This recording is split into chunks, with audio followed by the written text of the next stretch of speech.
birthday on the track.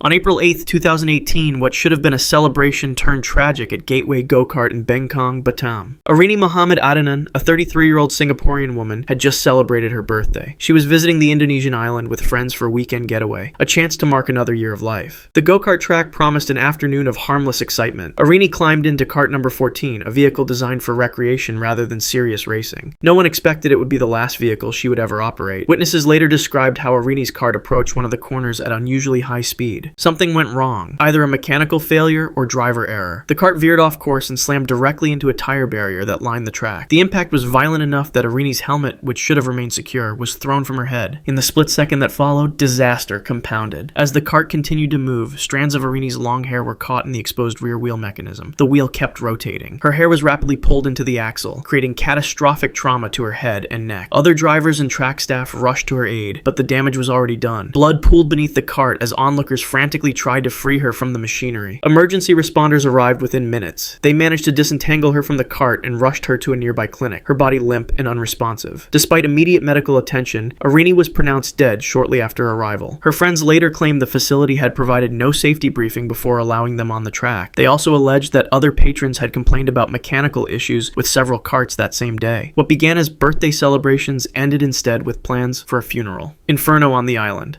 On August 12, 2019, at a go-kart center in Soguipo, Jeju Island, a 17-year-old boy arrived with friends for what was meant to be a casual afternoon of racing. The South Korean teenager had no professional racing experience, just the desire for a few hours of entertainment at the popular tourist destination. The track featured several sharp turns protected by standard tire barriers, a common safety feature designed to absorb impact. Around 1:30 p.m., witnesses watched as the teenager's kart approached one particularly challenging curve at excessive speed. He lost control, and the kart slammed sideways into the tire wall. The initial impact wasn't catastrophic. The kart flipped onto its side, a relatively common occurrence in recreational karting. But what happened next transformed a minor accident into something far more sinister. The impact ruptured the kart's fuel line, releasing highly flammable liquid directly onto the hot engine components. Within seconds, flames erupted. The fire spread with terrifying speed, engulfing both the vehicle and the teenager still strapped inside. His screams were audible to everyone at the track as the flames consumed his clothing and began burning his exposed skin. Staff members rushed toward the Inferno with fire extinguishers, but the blaze was already too intense. By the time they managed to suppress the flames enough to reach him, the teenager had suffered third-degree burns across more than 80% of his body. His skin was charred black in many areas, pink and raw in others. Emergency responders airlifted him to a hospital in Jeju before transferring him to a specialized burn unit in Seoul. For 3 agonizing days, doctors fought to save him. The teenager drifted in and out of consciousness, his body overwhelmed by the traumatic injuries and infection that followed. On the 4th day, his organs began to fail. Despite aggressive treatment and multiple surgeries, the teenager's heart stopped at 5:43 a.m. Local police later upgraded charges against the karting company from negligence causing injury to professional negligence resulting in death.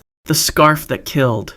On May 14, 2012, Tuba Erdoğan, a 23-year-old environmental engineering student, visited an indoor karting center in Istanbul, Turkey with a group of university friends. The facility was popular among young people seeking weekend thrills in a seemingly controlled environment. Tuba had never driven a go-kart before, but the staff assured her it was simple enough for beginners. After a brief orientation, she climbed into the small vehicle, pulling the safety harness across her chest. What no one noticed was that her fashionable scarf remained loosely draped around her neck, rather than being tucked away or removed. The oversight would prove fatal within minutes. Tuba took her position at the starting line, visibly excited as the attendant signaled for the drivers to begin. The electric motor engaged, and her kart accelerated quickly down the straight section of track. Witnesses later described how she struggled with the steering, her movements jerky and unpredictable as she approached the first major turn. The kart hit the barrier at approximately 35 miles per hour. The impact itself wasn't particularly violent. These collisions happened regularly at the facility. But in that moment, Tuba's scarf whipped forward from the sudden deceleration, then backward as her body rebounded in the seat. The loose fabric caught in either the exposed axle or the edge of the safety belt mechanism. Investigators never determined which with certainty. What followed happened in mere seconds, but seemed to unfold in slow motion for horrified onlookers. The still-running motor caused the mechanism to wind the scarf tighter and tighter around her neck. The fabric pulled with mechanical force no human could resist. The tension increased until something had to give. It wasn't the scarf that broke. The fabric acted like a wire, cutting through flesh and cartilage with terrible efficiency. Tuba's head was partially severed before staff could reach the cart to cut the power. Blood sprayed across the barrier at nearby track in pulsing arcs. Her friends screamed as they witnessed the unthinkable. By the time emergency services arrived 3 minutes later, Tuba Erdoğan was already dead, her eyes still open in an expression of shock that mirrored the trauma of everyone who had witnessed her final moments. Hair-Tangled horror at Pinjore.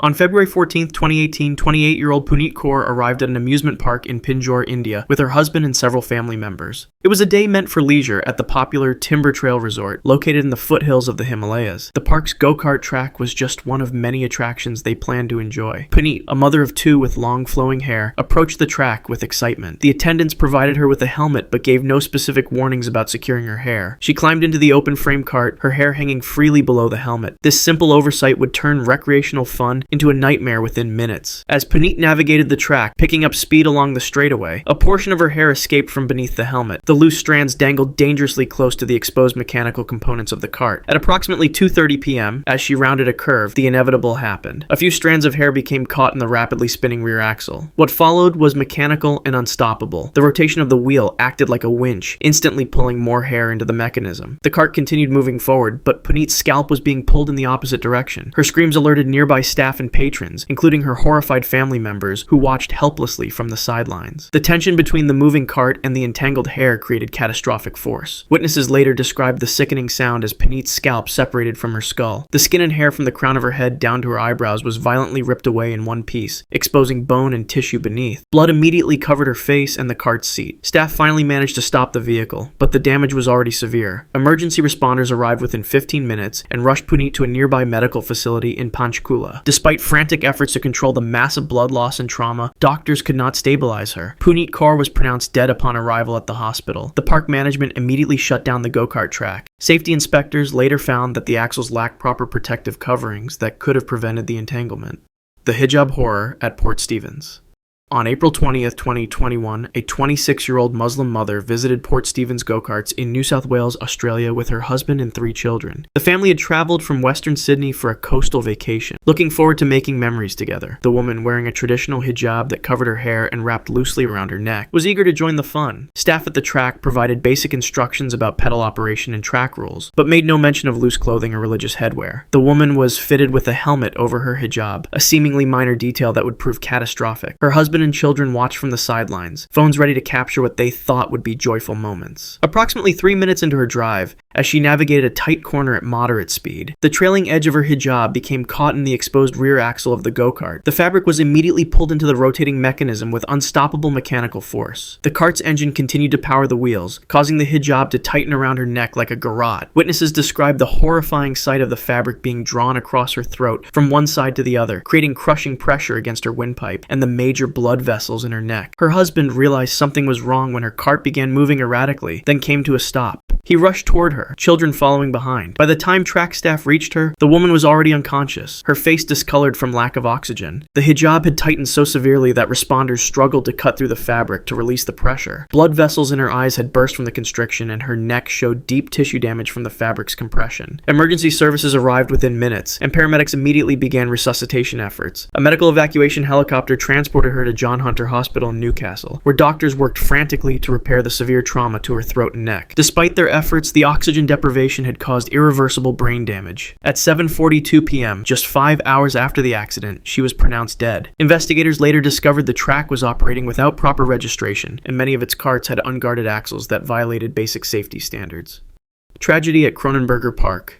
On May 17, 2016, 6-year-old Adrian Warzika and his 4-year-old brother were riding in a homemade go-kart at Kronenberger Park in Meriden, Connecticut. The wooden and metal vehicle had been built by their stepfather, a 29-year-old construction worker who enjoyed mechanical projects. The evening was growing dim as sunset approached, casting long shadows across the park's open fields. The go-kart had originally been designed for low speeds, with a simple pull-cord engine meant for children's use. However, modifications had been made in the weeks prior. The stepfather had installed a more powerful engine, increasing the vehicle's top speed from 5 miles per hour to nearly 20 miles per hour. The cart lacked basic safety features: no roll cage, no seat belts, and minimal steering control. Adrian wore only a bicycle helmet for protection. With his younger brother sitting beside him, Adrian drove the cart across the grassy field. The boys had been taking turns at the controls for nearly an hour, their stepfather watching from a bench approximately 30 yards away. At approximately 7:15 p.m., Adrian steered toward a paved path that cut through the park. What he didn't see clearly in the fading light was the metal tubular gate that blocked vehicle access to the pathway. The go-kart, moving at nearly full speed, collided directly with the horizontal bar of the gate. The metal bar struck at precisely neck level for the seated child. The impact was catastrophic. The force crushed Adrian's windpipe and fractured vertebrae in his neck, just below where the bicycle helmet offered protection. The cart stopped instantly, but the damage was already done. His brother, seated slightly lower, suffered only minor bruising from the secondary impact. Adrian's stepfather reached the scene within seconds, finding the boy unresponsive and struggling to breathe. He attempted CPR while bystanders called emergency services. Paramedics arrived within 7 minutes, but found Adrian with no pulse and fixed, dilated pupils. Despite aggressive resuscitation attempts, he was pronounced dead upon arrival at Midstate Medical Center at 7:54 p.m. Police investigators later charged the stepfather with the risk of injury to a minor, noting that the homemade vehicle had been dangerously modified, with no consideration for basic safety standards required of even the simplest recreational vehicles. If you want to see more videos like this, click the video on screen now and make sure to subscribe.